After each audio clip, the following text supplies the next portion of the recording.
Is the Banner Spear the worst class in all of Frosthaven? In this video, I'll try to give you the reason that people see it that way, and I'll give you my own little guide on how to try to squeeze the most out of this much maligned character from Frosthaven. Let's start our discussion with a little poll that was posted on the Board Game Geek Frosthaven forums a few months back. In this poll, they asked users to rate the different classes of Frosthaven, both starters and lock classes, in terms of how fun they were to play. The lowest rating being 1 and the highest rating being 5. Well, guess where Banner Spear ranked in this poll? Dead last. Dead last. That's not good. And it's not just this poll about fun where it rated very low. There was also another poll that they had about the relative strength of the characters. While the Banner Spear wasn't dead last in this poll, it was in the bottom 3. So bottom 3 in one poll, dead last in another poll. Obviously, people are not liking this class for one reason or another. So why is it? What is wrong with the Banner Spear, and how can we try to fix it? Okay, here's a look at the Banner Spear's character card. Before we get to the actual fun part of the class, what I enjoyed about the class, let's talk a little bit about those banners. It's in the name after all. A banner summon is basically a pretty standard lost summon. It's a banner that you put out onto the battlefield. It has no movement, it has no attack, it does have health, and it provides bonus effects to you and your allies that are within a certain range of the banner. These bonus effects can be varied. Some of them are allowing your allies to heal at the start of each of their turns. Some of them will give them bonus damage to a single attack, but they have to be within a certain range of the banner. And as I said before, they don't move themselves. They're not like creatures, they're banners. But you can move them with a lot of grant movement effects that you actually have as part of this class. And they're interesting. I don't want to malign banners too much, but they're not really what made the class fun. I feel like if you just focused on the Banner Spear part of the banner part of Banner Spear, that you'll probably be let down by the class and how it plays. So let's move on to what I think is the really fun part, and that's the formation attacks. I say it's the fun part, but obviously this is where other people run into problems as well. The formation attacks are right here at the top of the character card. It's a way that you can deal damage to multiple enemies in a single attack action. And also maybe do larger attacks that have cool effects with them, like stuns or disarms or other things like that. The thing about the formation attacks and how they work is that both monsters and allies have to be in certain positions, which is illustrated on each of the cards. We've seen this in Gloomhaven before, where there are like formation attacks where you can attack multiple enemies in like a little pattern. That's not unusual. The unusual new part is that you also have to have allies for these attacks in certain locations. And that's where it can get a little bit difficult and a little bit dicey sometimes. So to me, one of the big problems here is expectations. You're going to start out the Banner Spear, you're going to open up the card deck, look through the cards, see all these cool formation attacks and think, wow, this is going to be fun. I can get 3 attack 3s in a single action. I can do this big attack 7. Yes, there are attack 7s within this class. Or I can do this other cool stuff as long as people are in the right spot. And when you look at the cards, it seems like, well, it's really not that difficult. But the truth is, it's a lot more difficult than it looks. The back of the card lists a difficulty of 2 for this class. I won't say that's totally inaccurate. It's relatively accurate because the Banner Spear isn't difficult to play per se. Like, you have ranged attacks, you have some heals, you have summons, you're used to that kind of stuff. The formations are definitely a little different, but it's not overly complicated. We're not talking Gem Knight levels here. There's not 2 different decks you have to deal with. You don't have to deal with 2 different forms or anything like that. So I understand why they give it a 2. The issue is that the complexity here is if you want to do really well at the class. If you play it pretty standard, you're just not going to excel with the Banner Spear. You really need to be able to understand how to really get into those formation attacks and get the most out of them if you're going to get the most out of the class. The key to mastering this complexity of the formation attacks is really in communication. You'll hear that all over the place if you start looking around for the Banner Spear. You have to really communicate well with your party members and make sure they understand if you need them in certain locations, and if you get them in those certain hexes or whatnot, what kind of value you're going to be able to give to the party. This can be difficult early because they might not understand how much value it does provide for them to be in certain locations for your attacks. But over time, they will definitely start to see that. Now, the complication here is that you need cooperation from your allies, and you can fill in with summons for sure. There's summons built into this class for that very reason. But what you can't account for is monsters, because mostly you need the monsters to be in the right place too. And the Banner Spear does not have a lot of like manipulation of monsters abilities that it can use. It has at least one card that I can think of off the top of my head that lets you do a pull and maybe move a monster a little bit. But you really have to depend on them getting in the right positions to get the most out of your attacks as well. So really what it comes down to in the end of a lot of times is making sure the formation is there and getting right to it. Making sure the formation is there and getting right to it. To top all that off, one of the main issues is if you can't get a formation attack off at all, then you have to do maybe a base attack 2 or something like that. And the Banner Spear is just not built to do that effectively. It doesn't have Drifter-like, bonuses that it gets to use for an attack 2. It also does not have a great attack modifier deck.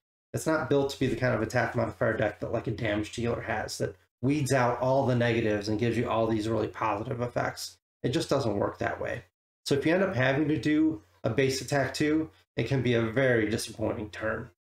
Now, yes, you can avoid some of these frustrations by trying to go with a different build. You can do things like go with like a support/healer type build where you're putting down banners to help out your allies and yourself. You're throwing out heals occasionally, maybe using your ranged attacks that you have. You can also go tanky. You do have tank level hit points and you can wear heavy armor. So you can be fairly tanky in this class, especially compared to some other classes that are available early on for sure. The issue is with tanking is you don't have standard melee attacks at all on this class. You don't have a card that's just an attack 3 melee attack or just an attack 4 or anything like that.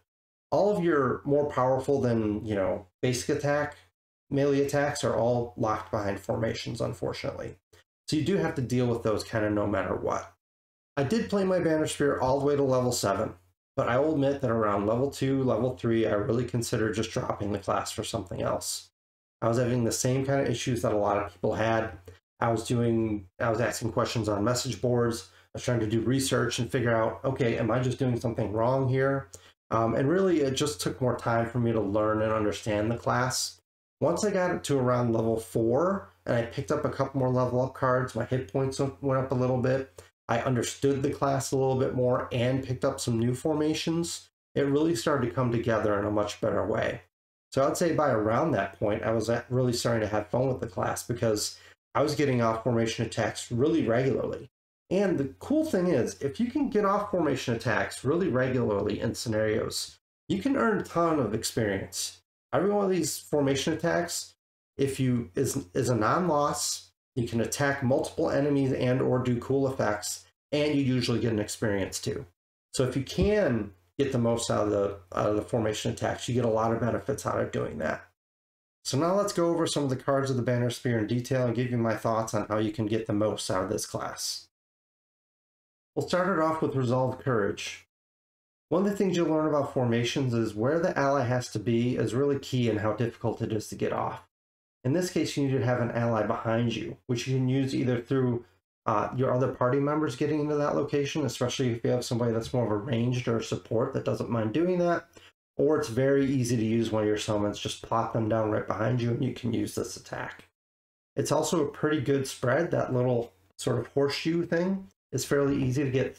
Not easy to get 3 monsters in it, but it's possible, and you will at times get 3 monsters into that area, especially if the turn before they came up and hit you in the face, right? They usually surround you in a way that really makes a lot of sense. So I really like the top half of this. Attack 3 on 3 different monsters. It also immobilizes them, which I don't really see the benefit of the immobilize, but attack 3 on 3 different things is pretty cool.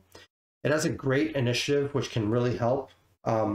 Because initiative is key often to getting off these formation attacks. If you see an opportunity, be able to go early and get in there with your formation is great.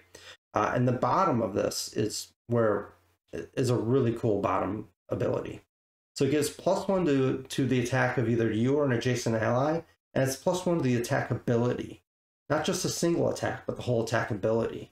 And this works perfectly with the Banner Spear because sometimes you're attacking 3, 4, even more monsters all at once potentially. And each one of those individual attacks will get a +1 if you use this card. So I brought this with me the entire time. Love this card. Tip of the Spear is another great one where you just need an ally behind you. So again, it's fairly easy to get off. You only get to attack 2 enemies with this one, but it is an attack 3, pierce 3, which can be very useful whenever you have armored enemies. The initiative is nothing to write home about, but the bottom here is very, very important. Banner Spear does not have great movement. So any sort of move 4 that you can get, you want to get, whether it's in level up cards or whatever. So here's the first example of a good move 4. As you'll see as we go through the cards, there just aren't a lot like this in here. So this is a great card and one that I took with me almost every time. Combined Effort. Attack 3 with Wound. You're only targeting one enemy with this. It's a really easy formation to get in. You just got to have one guy next to you and one enemy in that other location. Again, you get an experience. It's a middling initiative at 32. Not great, not bad. You know, it can be useful. The bottom is a move 2 and then grant up to other allies within range 2 a move 2, which can be helpful, especially for setting up other formation attacks. If you can get off, you know, this is one way that you can get people into the right positions to get off one of your bigger formation attacks. Brought this card almost every time. 3 wound is just nice to have. Unbreakable Wall is next. This is one of the easier formations as well. You just have to have an ally next to you, and then you can have, you know, 3 enemies right in a row in front of you. You can attack all 3, attack 3, push 1. There happen to be traps or hazardous terrain or something else behind them that can cause them extra damage, even better. Gives you the experience again. This has at least a later initiative than some other ones, so it's an okay later initiative. Not, you know, 90 level or anything like that, but can be helpful in some situations if you want to see where the enemies go first. The bottom is good if you want to build tanky. I didn't want to build tanky, so I didn't care about sacrificing this card in order to put out 1 shield for the whole scenario. I would rather have that Unbreakable Wall formation attack available to me. Rallying Cry, attack 3, disarm. If you remember back to Gloomhaven, if you play Gloomhaven at all, back in Gloomhaven there were a lot more disarms available. You could disarm people all the time. Disarm is really, really powerful in these games. It's no different in Frosthaven, and that's why in Frosthaven they don't come up as often as they do in Gloomhaven. So this is a non-loss 3 attack with a disarm that you gain an experience with. So that's pretty darn good. That's pretty solid top. The only issue is this isn't as easy a formation to get all the time. It's a little bit of a weird one. You got this sort of weird bent horseshoe formation that you have to get with one ally over there and you over here. The problem with formations like this is often to make them work, you or your ally has to be put into like a dangerous position. So that's not fantastic. But it is useful if you really need to disarm something, which can be, again, really useful. This is also our first banner, the Banner of Strength. You put this down and all allies within range 2 get a +1 to their first attack each round. So if we're all bunched up fighting something, this can be fantastic. This is a great, great boss room card to drop. Pincer movement. It's an attack 5. You get it level 1. So enticing. It also gives muddle. The issue is that this formation is dicey. It's not super hard to get in that formation. It can just be super dangerous to get into that formation. Kind of like I mentioned with Rallying Cry, only here it's even worse. So you have to ask yourself, is it worth me getting to the other side of this enemy to do an attack 5 with muddle? Like if there are other monsters behind him that are now all looking right at me, God forbid it's archers or something, even worse. So you really got to weigh the cost, you know, versus, you know, the benefit that you get here for sure. It doesn't help that it's not a great initiative at 69. And it is also a move 1, loot 1, which also is not fantastic. Yes, looting is super important in Frosthaven. I hear you, but it's just not worth taking given all the other aspects of this card. Next is At All Costs. This is sort of a signature card of the class, and it's a signature card of the class that I stopped bringing fairly early on and just didn't bring with me. It has a +3 heal targeting all allies, so no range. They just have to be within line of sight. And for each ally that actually their hit points went up from this, so if they were down a hit point and they went up 1 hit point, then the Banner Spear takes a damage. So for each one, you have 3 people that all their health moves up. You dish out 9 healing, you take 3 damage. If there are summons, it can go 4 damage or 5 damage or what have you. It can be super, super useful if you're in a situation where there's poison all over the place, because if you use this, you'll heal everybody's poison, but their health doesn't go up, so you don't take the damage. How often that comes up is not often. That's why I didn't bring it all that much.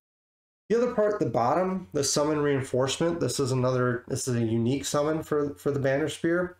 It only has 1 health, but you control its movements every time. Not like you have to grant it or anything like this. You always get to control this summon's movements.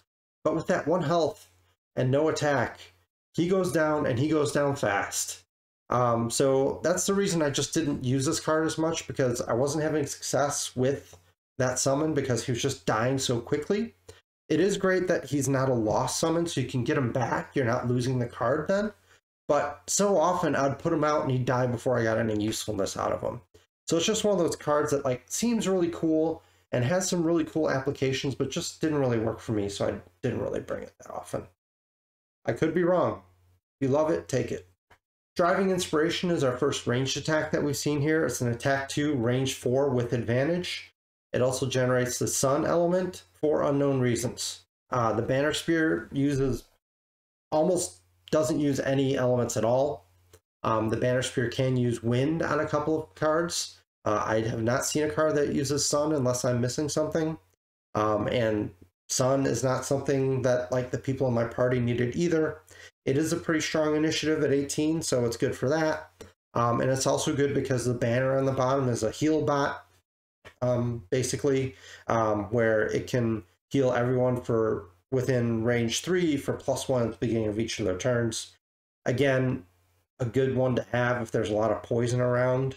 But, you know, honestly, this is a card I brought early on, but quickly replaced when I got better formation attacks that I wanted to bring along as well. Now, Javelin, on the other hand, that's a range card I brought with me all the time. Attack 3, range 3, generates wind, which is one useful element for you. Not that you should care that much about elements, but you do have a couple things, well, at least one thing that burns wind, and more you get later. It's a 21 initiative, which is good. This is also one of your repositioning cards, or maybe the only repositioning card you have at this point. You have a move 1 and then a pull 2, range 3. So you can move to get in position for a formation attack and pull an enemy in to improve that formation attack, or just make it work entirely. I brought this card with me almost the entire time. Really useful to have, just a simple attack 3, range 3 for those turns where you can't do a formation anyhow. Incendiary Throw, I wanted to love. Sounds like an awesome card. Attack 1, range 3.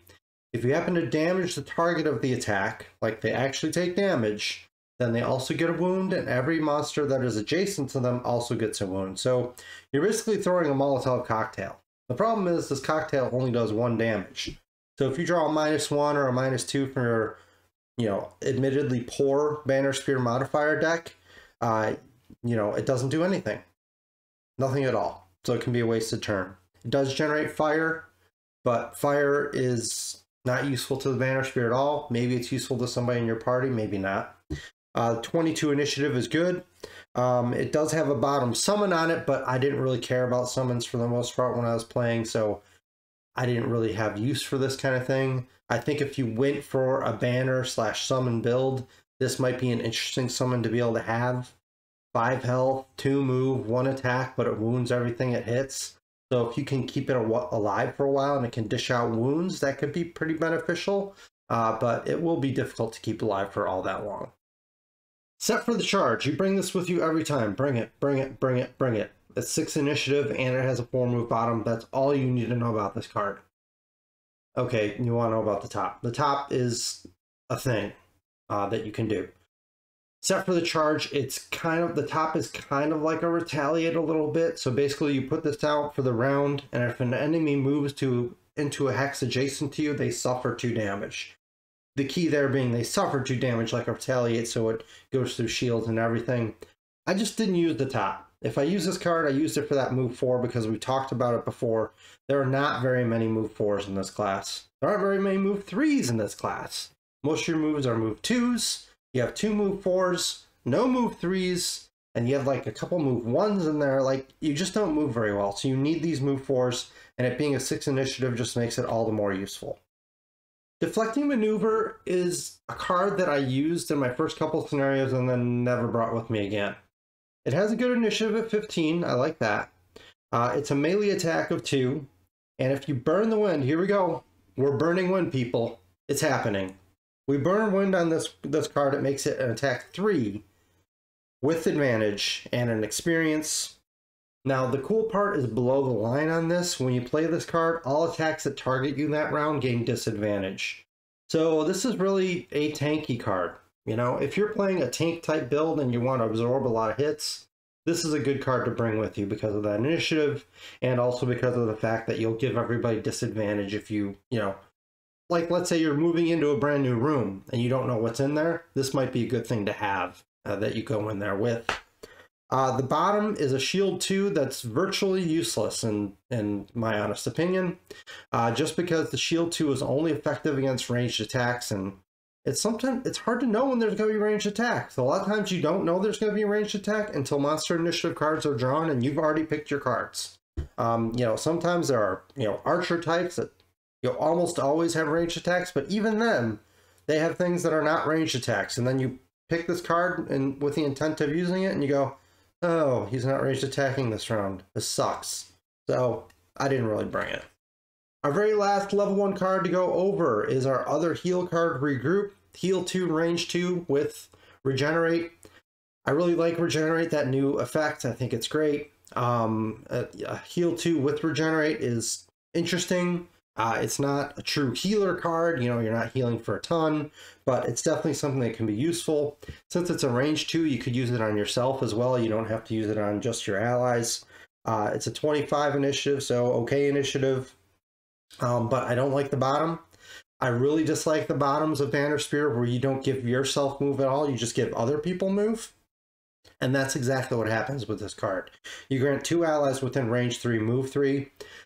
Sure, that can help in some cases if you're exactly where you want to be, but I much prefer to use a card that gives me a little bit move at the same time. Okay, here's where we'll go over the different options you have for level up for new cards. So keeping that in mind, there will be spoilers going forward for the class, so if you want to get out now.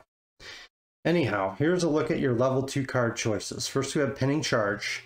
It's an attack 2, range 3. Here's another example of a card where you can burn an element. Again, you can burn wind.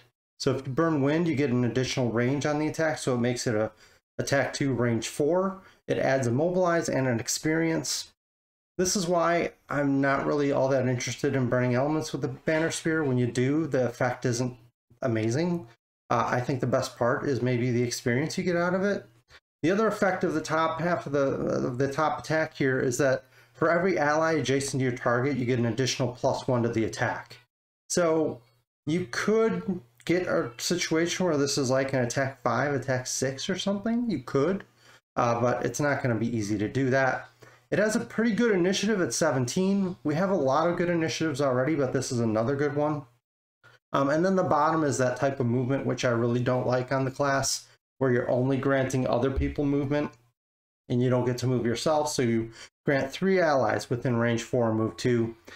It's pretty good to try to move the whole party if you need to, like if you're moving from room to room or something like that. That can definitely be useful. Your other choice here, Meat Grinder. This is your first new formation attack. It's an attack 4 with wound on the 2 enemies in the red hexes here. This is again one of those where you have to have somebody on one side of the enemies and another person on the other side of the enemies. So again, anytime you have cards like this, it could put somebody in a little bit of danger when they get into this formation for you. But an attack 4 with wound is a pretty good benefit. The bottom half of the card, the initiative 62, nothing interesting. 2 middle of the road, not a great initiative. But the bottom of the card is our very first move 3. How do you like that? A move 3, only at level 2. I've talked again and again in this video that the movement of the Banner Spear is not good, so it's great to be able to get a card that gives you at least a move 3 here. The other additional effect here is you also get to do a heal 1, range 1 with regenerate after that move, so you can use it on yourself, you can use it on an ally, whatever. So I would definitely recommend taking Meat Grinder here just for the movement alone. The top is good also if you can get it off, you know, situationally, if you can get that set up correctly. That's a pretty darn good attack. I will admit that I made the foolish mistake of taking Pinning Charge when I leveled up, and this actually goes a little bit back to the fact that at level 2 I was not really comfortable with the class and didn't really know what I was doing, so I thought having more ranged attacks might make it a little bit better, and I didn't realize that I just had to learn more and understand more about the formation. So don't do what I did. Don't be a dummy. Take Meat Grinder. Okay, your level 3 card choices. I mentioned way earlier in the video there are attack 7s in this class. Here you go, Head of the Hammer. Attack 7 with stun. It's another formation where you have to be on either side of a monster, but it's more worth it in this case if you're going to do that just for that attack 7. Well, I say it's worth it, but then again, this is a burn. But how could it not be a burn? It's an attack 7. If you draw a doubler, you're looking at attack 14. You can maybe even push it higher than that, right? It is a burn. You do get 3 experience for this burn. I don't know if I've seen other burn cards would give you 3 experience. I'm sure they're out there somewhere, but that's pretty good for a burn. It is an 87 initiative, which is a good late initiative. Not a great one, but pretty darn good for a late initiative. And here we go, move. You get a move 4, another move 4. That's pretty good. Move 4, you get to muddle all allies within range 1 and generate wind. So that's a pretty solid card all around. I actually wish the top was tuned a little bit differently. I love seeing an attack 7. I almost wish it wasn't that high so it didn't have to be a burn. Then I think I would really, really love this card. The other option here, Let Them Come. This is an attack 2 with poison. It's an interesting formation you have to be in here with your ally right next to you and then 3 enemies in a cone in front of you. This is an example of a card a lot of times when I was trying to get it off, where I'd have to take the card and hover it over the table and try to figure out, okay, does this work? And this is a great example of that one. The cool part of this attack, it's only attack 2 with poison on those 3 enemies, which isn't incredible, but you do also heal yourself and that ally in the blue hex for 2 in the process of that. So I like it a lot because you do a couple things at once that can be really helpful. You know, 2 health isn't huge, but 2 health to 2 different people and an attack with poison, all that in one package. That's not a burn. With an experience too, that seems pretty good. 24 is a decent high initiative. You have way better than this, but this is another good one to add to your arsenal. And it also gives you another banner opportunity with the bottom, the Banner of Courage. I think this is the beefiest banner you can get. We'll see when we get to later cards. Maybe the level 8 or 9 one has more hit points, but this one has 7 hit points.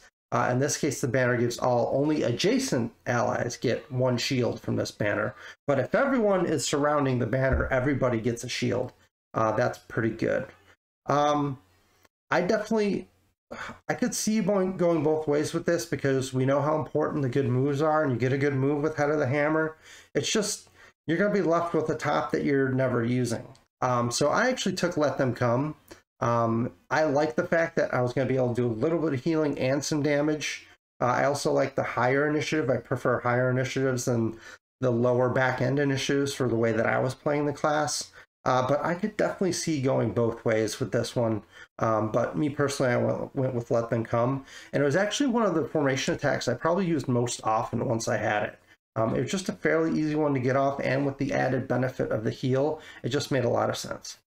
Here are our level 4 card choices. We have Boldening Blow first, which is an attack 4. Don't be fooled by what this card looks like. Most of the formation attacks that you see when there's allies and you and then red hexes, you usually get to attack everybody in those red hexes. That is not the case with this card. You only get to attack one of those red hexes, but it is an attack 4 with disarm. And we talked earlier about how important disarms can be. Very powerful ability, very powerful thing to put on enemies. And then the other bonus here is those 2 allies that have to be behind you. And that's the other thing I should note. You need 2 allies to make this one work. So you and 2 other people sort of right behind you in a little Triforce formation. And in that case, those 2 allies that are in those blue hexes, they also get a bless. So that's pretty good. And again, you get an experience for this card. Not a great experience, not a great initiative. Sorry, not a great initiative. But you know, they can't all be great. You have plenty of great ones to play along with this. It's a move 2 on the bottom, and then grant 2 allies within range 3 and move 3. This is the kind of grant allies movement card that I like, where you get to move yourself and move your allies a little bit. These are some of the best bottom cards to be able to use to get positioning for other formation attacks. On the other side, we have Air Support. Air Support is attack 4, range 3, pierce 2, generating wind at a 20 initiative. That's a solid ranged attack. The pierce on it is nice. You can use that to pick off, you know, enemies that are further away in a lot of cases that are maybe raining down arrows on you or something that have shields. It's just a pretty solid a ranged attack. It fits in with some of the other things that you're able to do as a banner spear. And the bottom is the trained falcon summon. This is another reusable summon. This is not a loss like your banners are. This is reusable like your at all costs some bottom summon is. He only has 1 health, but he does move 3 and attack 2, and he flies. And what I saw with this particular bird is that they actually are more survivable than you might think. Yeah, they're only 1 health, but the fact that they're flying and they go before you and you often go really fast means you can usually get a lot of good value out of this guy, and add into the fact that you don't lose it, right? So as far as which card to go with here, this is a tough choice. This is probably the hardest choice so far, but I actually went with air support, mostly for role-playing reasons. I'm an old and retired dorky role-playing guy, and the Banner Spear figure actually has a falcon on it, and I took that as like, I have to take the falcon when the falcon comes available, and I did.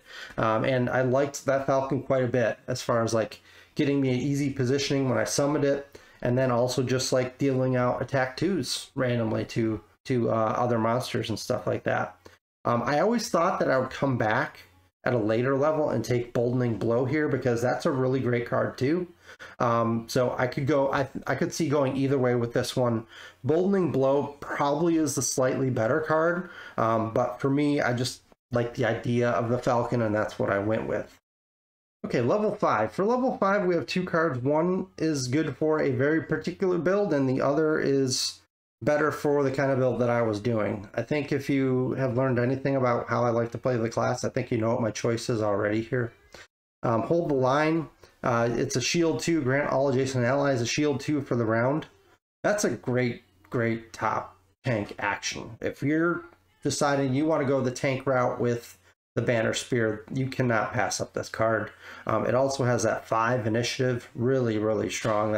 This just became your best initiative if you take this one.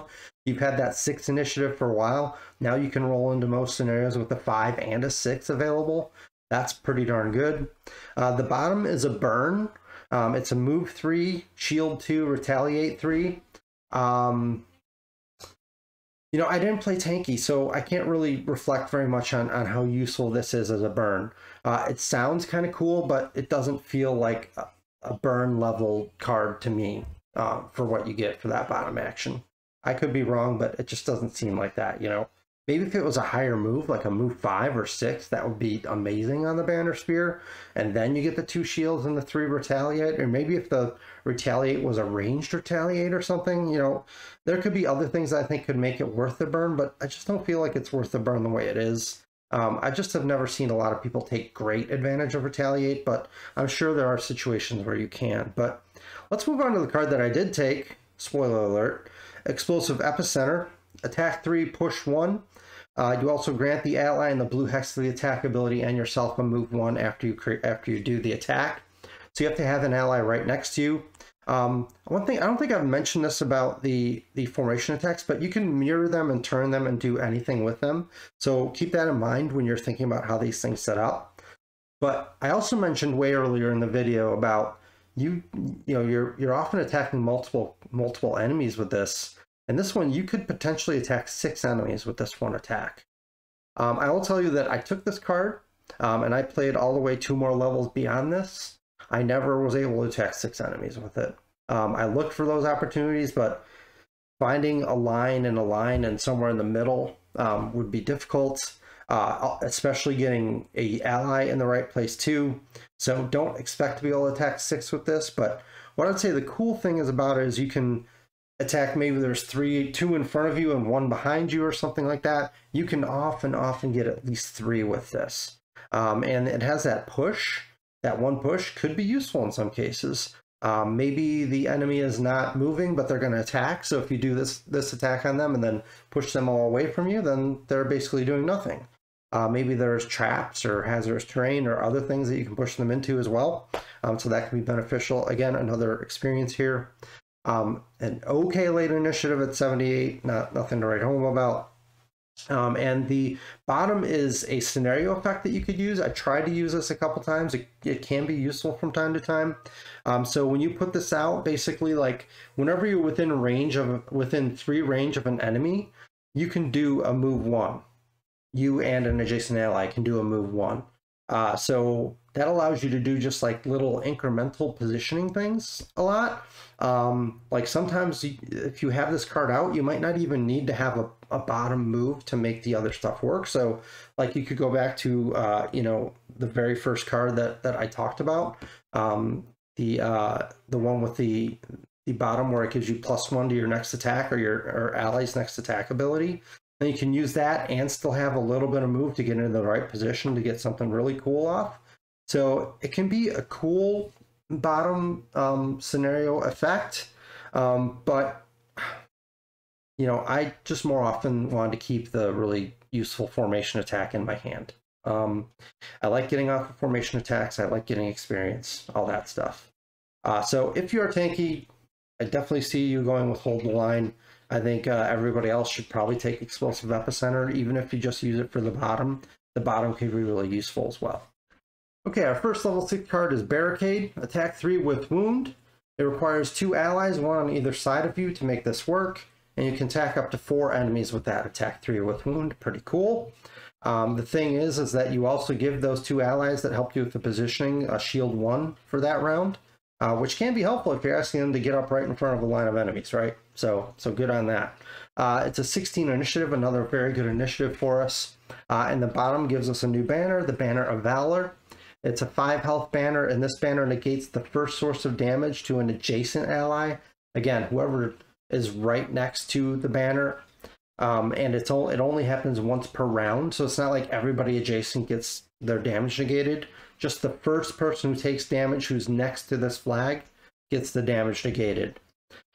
I mean, that's very situational, that banner. I guess it could be useful maybe in a boss room again. Maybe everybody just hangs out by the banner, and then every time the boss attacks whoever they attack, maybe that person gets their damage negated, whatever. Could be good. But let's look at the other card too, Bolstering Shout. It's a new heal. This is similar to another heal you have, but in this case it's a heal 3, range 3 with Regenerate.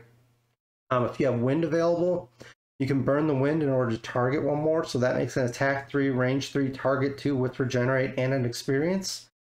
That's a solid heal. That's not a total healing class heal, but that's a solid heal in Frosthaven.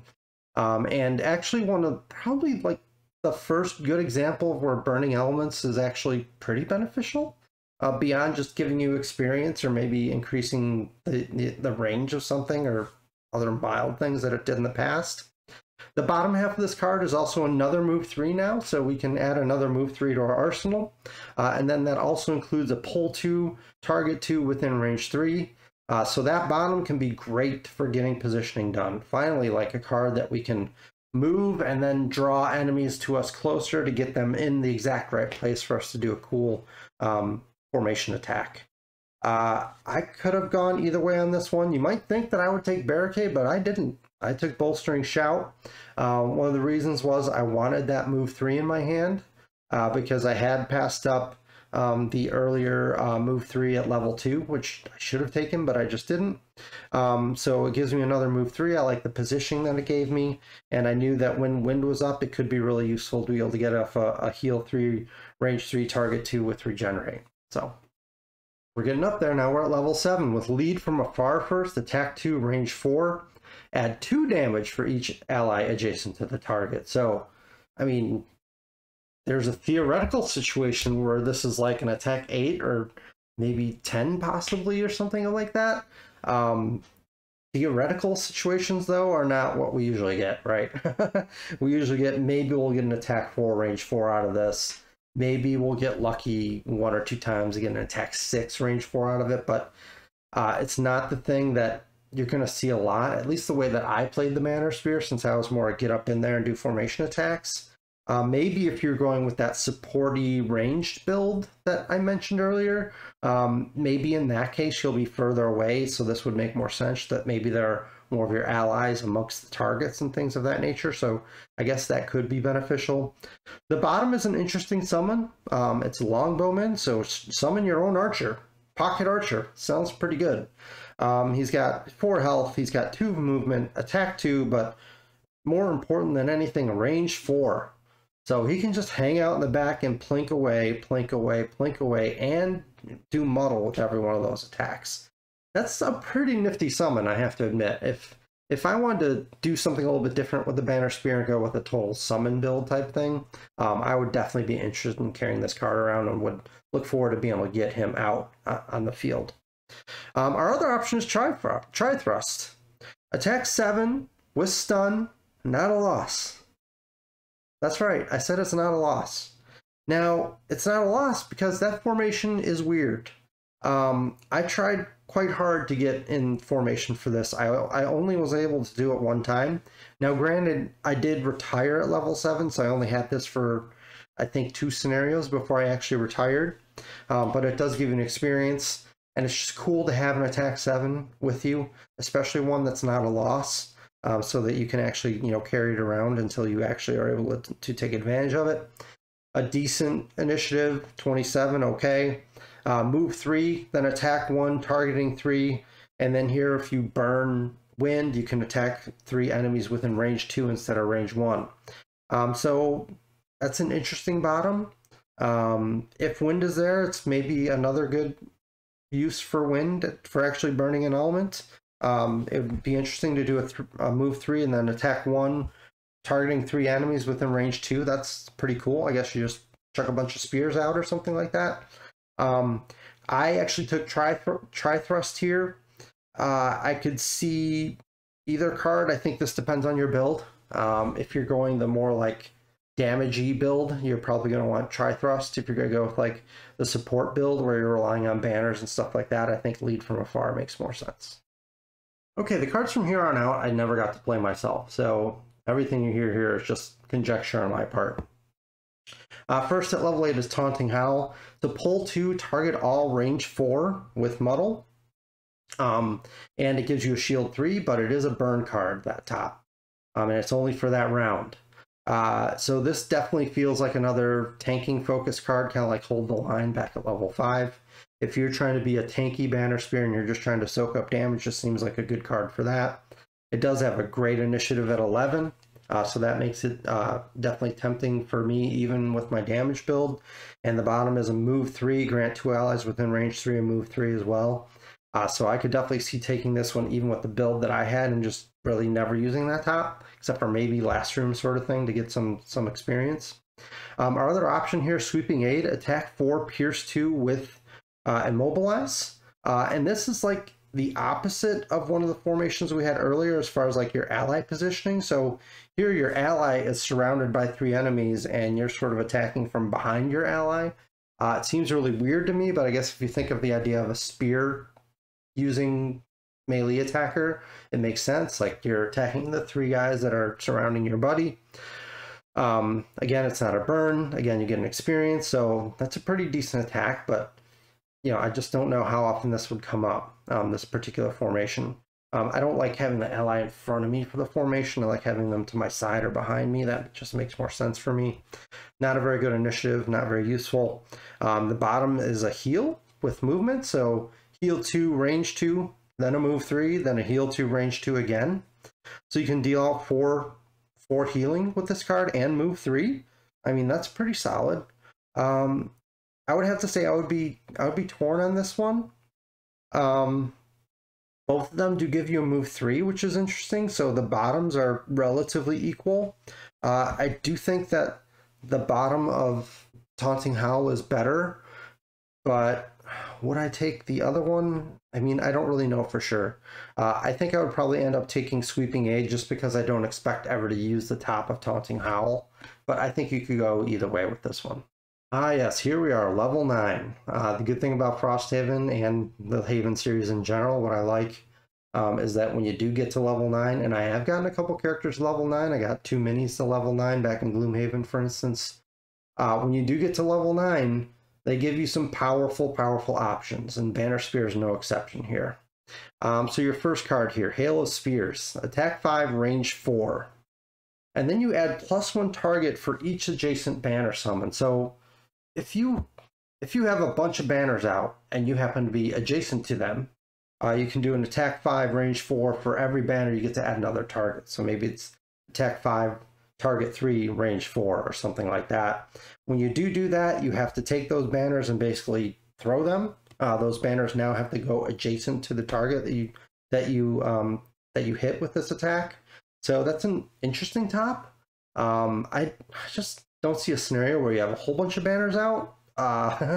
They just die and they're burns, and like, you know, I don't really know. The bottom, the initiative first is very middle of the road, so not useful. The bottom though is a very interesting effect. Again, banner focus. So this entire card is basically banner focused. If you are doing the Banner Spear and you're really focusing on banners, you're putting multiple banners out all the time, this is absolutely a card that would work well for you.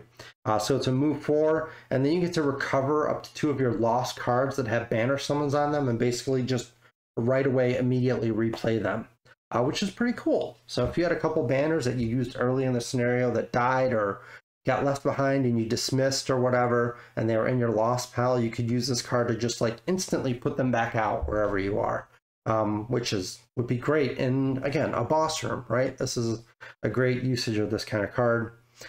Take no prisoners is our other option, and just looking at the top of that card, this is the card I would take. I would not be able to resist a blow up the room type looking card, a like, let's see, 1, 2, 3, 4, 5, 6, 7, 8, 9. There's 9 hexes. You can attack up to 9 enemies with this. What are the chances that you'll ever have 9 enemies in this formation? Slim and none, and Slim just left town, as my dad used to say. So don't expect to attack 9 enemies, but I could easily see getting 4, maybe 5 enemies in some cases. If you can get 4 attack 3s with poison, or 5 attack 3s with poison out, like in a brand new room, like that's really nice. Especially that poison in a brand new room is really phenomenal, because everybody's going in there to start attacking, right?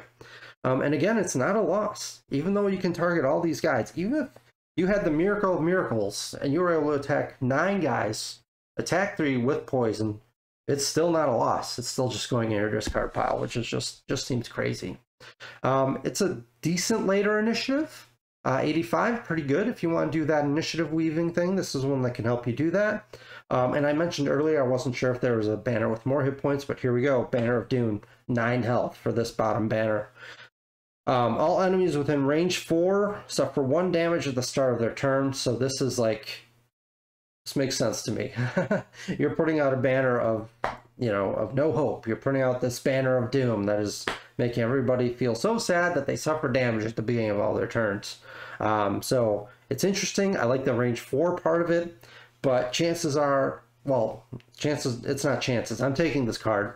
And if I'm taking this card, I'm not using it for the banner unless the scenario is about to be over and I want to experience. I'm using it because I want to keep trying to get as many people as I can within that Take No Prisoners spray of 9 hexes. Okay, with all the cards out of the way, now let's talk about perks and masteries. So we'll start with masteries. There are 2 masteries for the Banner Spear. One, I think, is one that you can always be trying to accomplish. Well, maybe not always. I'll get to that in 1 second.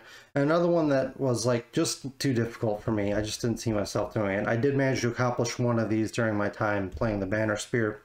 So the first one, attack at least 3 enemies with each of 3 different area of effect attack abilities. So at level 1, you can't do this because you only have 2 different abilities, I think, at level 1 that attack 3 enemies. So it's just not possible because there have to be 3 different ones.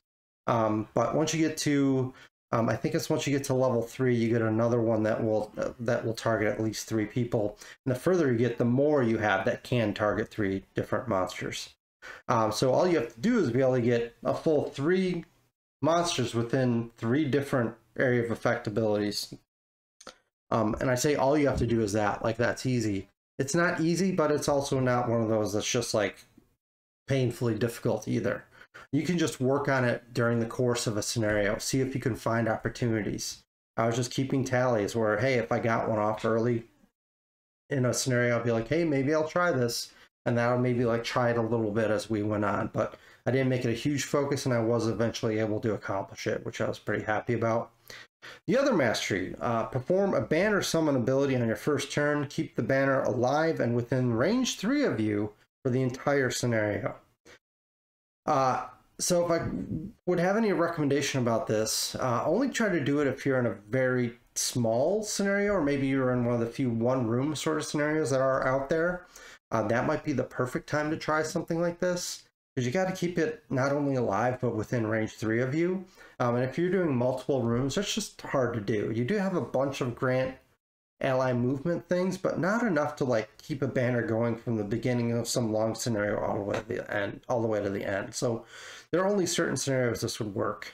The 2 or 3 times that I tried this, I failed miserably. I didn't even get close. I remember one time I put a banner out on the first turn thinking that it was going to be a good scenario for it. That banner died that first turn. So it can be a tough one. It can be a little frustrating to do. But work on that other one. See if you can pull it off. You probably can if you stick with the class for a little while. This other one, you know, maybe you can, maybe you can't. I don't really know. So, perks. Here's what I'd say about perks, first of all. I'm not going to go through every single perk on here. I'm also, when it comes to perks, I think of them as a very personal choice. It depends a lot on how you're playing the class and what you want to do better as that class. So that differs for different people, different builds and all that stuff. But there are some that I think are just inherently pretty good perks that you should consider. So I'll go through those ones here. So the first one that I would pick is the ignore -1 item effects and remove 1 -1 card. It's good to be able to wear heavy army because you do end up in the middle of monsters a lot when you're trying to do your area of effect attacks. So having armor and shielding and stuff like that available to you is very, very beneficial. And the fact that you also get to remove one of your -1s as part of this perk makes it a no-brainer first perk pick for me. Although I didn't pick this first because I didn't know that then. But now you do, so pick it first.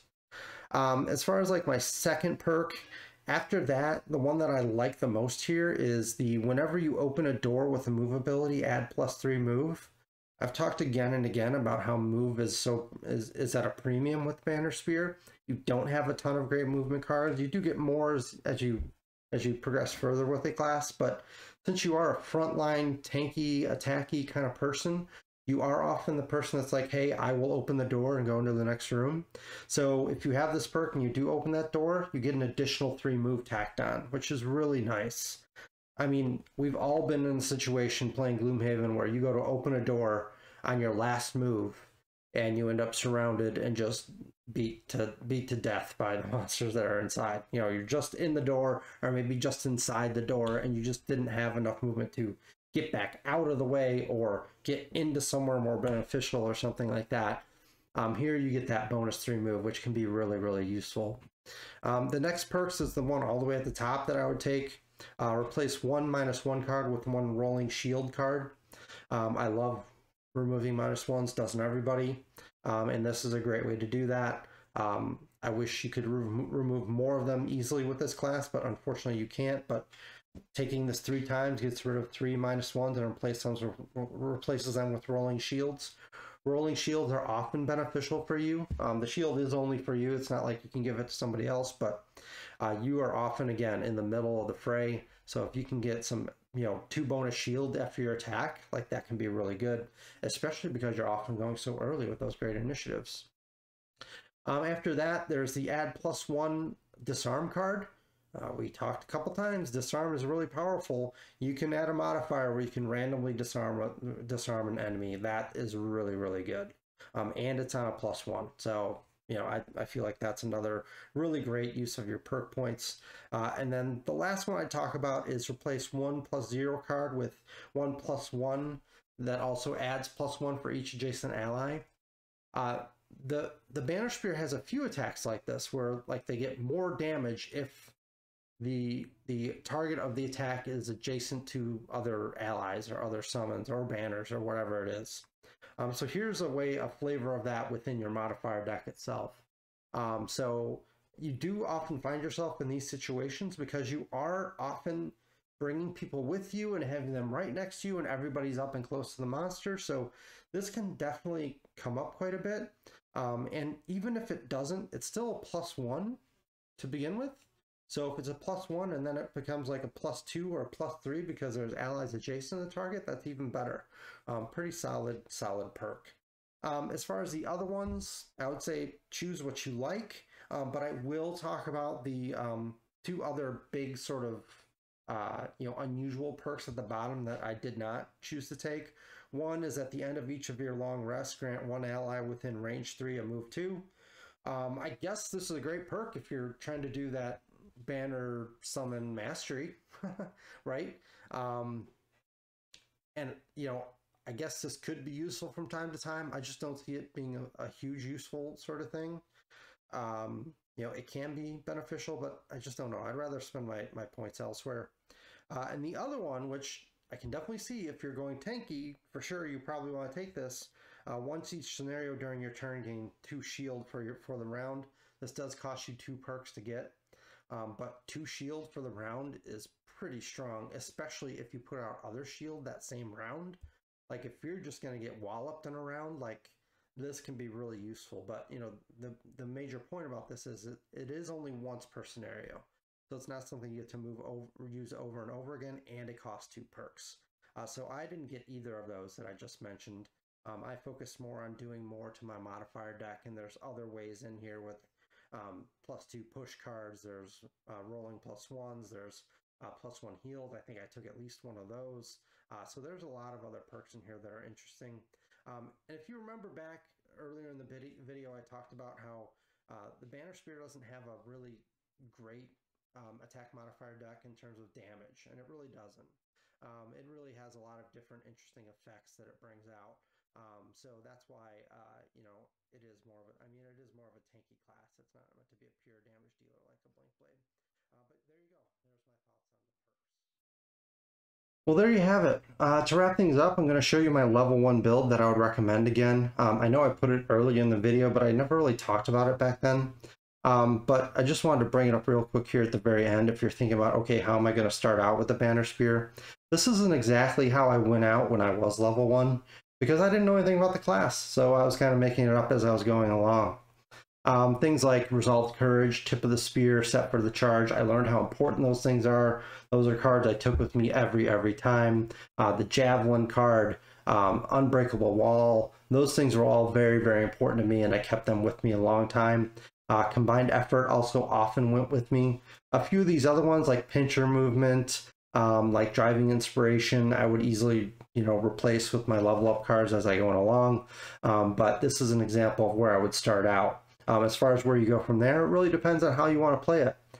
I am recommending that you play it more of like, I want to take advantage of these formation attacks, because I just feel like that's the best way to get the most out of the Banner Spear. But I don't fault you at all if you feel like it would be cool to be a banner bot and put out banners and do support like things and throw out heals and stuff like that. Or if you just want to be the tanky Banner Spear that just goes right into the fray with all kinds of shields and armor and all that sort of thing. I can definitely see that. So do what is going to be fun for you. But I think if I had to give one more piece of advice, the main piece of advice I'd give about the Banner Spear is you have a lot of tools at your disposal, but try to make sure that you're really focused in one area and you know how to get the most out of that one area. Whether that's tankiness, or whether that's banners, or whether that's formation attacks. Don't try to be like really good at formation attacks and have a bunch of banners that you're using all the time and be tanky all at the same time. I think that's where people get caught up in occasionally with this class. And I think it really helps the fact that, and it makes sense because, like I mentioned way earlier in the video too, the Banner Spear is kind of a jack of all trades and master of none. There's a lot of different routes you can go, a lot of different possibilities. But really, I think it helps if you just pick a path and kind of stick with it. So there you go. That's my Banner Spear guide. I hope you enjoyed it. And like I said at the beginning of the video, I don't think there are any bad classes in Frosthaven. So even though technically maybe this is the quote-unquote worst class in Frosthaven in terms of how people feel about it, it's not like it's a stinker. It's still a fun class to play. In my opinion, all the classes in Frosthaven are fun to play that I've played so far, I've seen played. It's kind of like pizza. Even when it's bad, it's still pretty good. And that's how I feel about the various Frosthaven classes. So thanks for sticking with me. Please hit that like button if you enjoyed this. I'm very, very new. This is my second video. I expect to do some more, but hopefully you liked it enough to hit that like button, maybe even subscribe, and join the 3 or so people who are now subscribed to my channel. But look for more content like this in the future. I also plan to do content around miniature painting, which I also do. You may have seen my painted banner spear way earlier in the video here. And I'll probably do some other Frosthaven guides and other Frosthaven type material as well. But again, it's a new channel, so we'll have to see where it goes. Again, thank you very much for watching, and I hope to see you next time.